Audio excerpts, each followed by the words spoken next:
இந்த படம் மதராசின்றது ஒரு ஒரு ஒரு மேட்னஸ், ஒரு ஆக்ஷனாக இருக்கட்டும், லவ்வாக இருக்கட்டும், அது ஒரு மேட்னஸ். அது லவ் எவர்கிரீன்.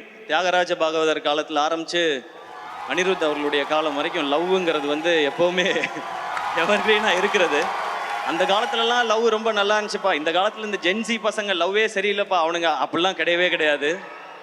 எல்லா காலத்துலேயும் லவ்ங்கிறது பியூர்.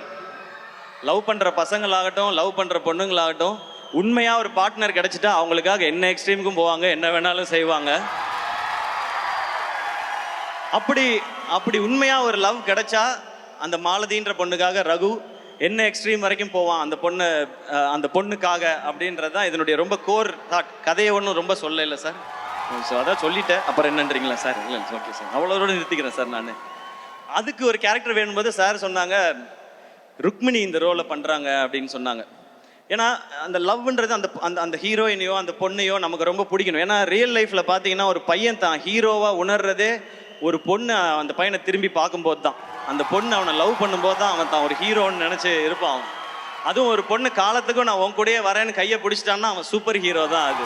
ஸோ அப்படி ஒரு கேரக்டர் ஒரு பொண்ணு இருக்கணும்னா அதுக்கு ருக்மிணின்னு சொல்லும்போது நான் அந்த டைம் தான் சப்தசாகரதா செல்லோ பார்த்துருந்தேன். கரெக்டாக சொல்கிறேன்னா ஓகே, அதோட சைடியே பார்த்துருந்தேன் நான்.